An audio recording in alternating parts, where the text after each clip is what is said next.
Hey, welcome guys. In this video I'm doing a review of the Philips Hue Smart light strips. So at regular glance it does look like a regular light strip, a simple one at that. In fact, you also have the ability to cut it down if it's too long, maybe it's kind of getting bundled up at a certain position. You'll notice that there's indicators throughout the light strip telling you where you can cut it and make it smaller if need be. So let's say you do the opposite and extend the light, because the primary one that plugs into the wall outlet is 2 meters long. You can buy additional attachments that are 1 meter in length, and they're as simple as plug and play to the main attachment, just as you see I'm doing right now. Do keep in mind that in order to use the smart functionality of these light strips, you do need to buy the Philips Hue bridge, which is an additional cost or might be bundled with the light strips depending on your packaging. So for your convenience, Philips does actually have some adhesive sticky glue at the back of the light strips. Simply peel off the 3M label and you'll have the adhesive stickiness underneath. So you can attach it behind the desk, on walls, whatever you feel like, just be creative. So depending on where you're going to put it, if you're like me, it might take a bit of work and mess to get it set up before it looks clean. Now do keep in mind that on my desk surface, it didn't stick properly. It started falling off and I kind of got discouraged. But what I realized is that you have to kind of press rather hard to make it stick properly. Just use some common sense and don't press on the lights itself. Try to press hard in between the light positionings throughout the strip. So let's take a before and after scenario. Taking this before shot, it's rather dull, just simple, nice white lighting for camera work, and my desk looks rather plain. Now with the lights off, you have the Philips Hue LightStrip working. It's completely different. It looks really cool. It makes you really want to do some PC gaming or get into the groove of some video editing in a really mellow, kind of chill vibe.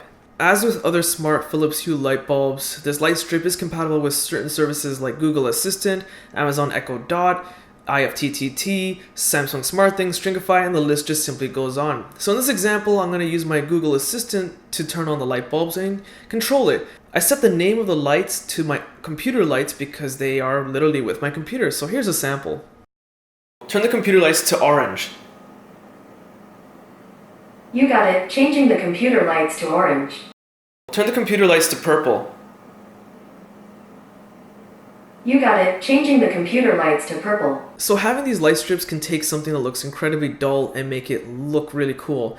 Actually, you can even take a nice looking area and make it look even better than it already is. Using third-party apps on a cell phone, you can even have the lights pulsate with music that might be playing in the background and kind of go with the tempo of the music.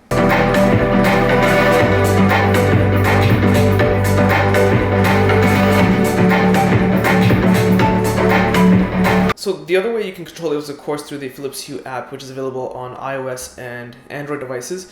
So what I did is apply it to a new room called Office. So if I were to tap that, then here you get the computer lights itself, which you can turn it on and off, and it turns the lights on and off.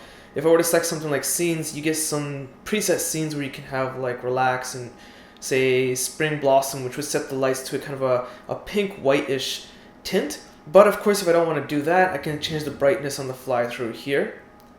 And if I were to tap on the light itself, I have all the color gamma spectrums to play with here.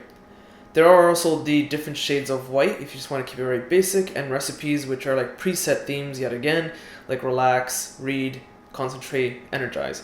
Now in my previous review videos, say of the Philips Hue 3rd generation bulbs, I mentioned that this app is pretty basic and could use a huge overhaul update. I still stand by that statement.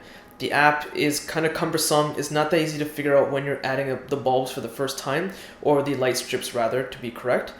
And you'll get a lot of Philips Hue updates in the app, which basically pushes a software update to the bridge. Now I do wish that would do that automatically. Something like say the Samsung SmartThings hub bridge does that automatically on the fly. It gives you an email warning that at these weird off hours, we're going to automatically update your hub. And it might take it down for about 15 minutes, which is perfectly acceptable. I don't know why Philips Hue doesn't do it. You have to manually update it and it takes a big chunk of time. Otherwise, once you get it set up and running, honestly, I don't use the app that often. I usually use my Google Home automation instead for my voice control commands. So the Philips Hue light strip does exactly what it's supposed to. It's a light strip. Now you can get dirt cheap ones from eBay, but they don't have that smart functionality like this one does. And I find it great to have it synced with my Google Home product or Amazon Echo products. There is a price to pay though, and that literally is the price. It's really expensive. In fact, I could kind of argue it's overpriced because you also have to buy the Philips Hue bridge in order to get the smart functionality to work. Otherwise, it's just a smart light switch that you plug in and out and it just lights up and that's it without the bridge. So I hope you guys found this video useful. If you did, be sure to check out my social links in the video description. Hit that like button, it does help. Subscribe, and thanks for watching.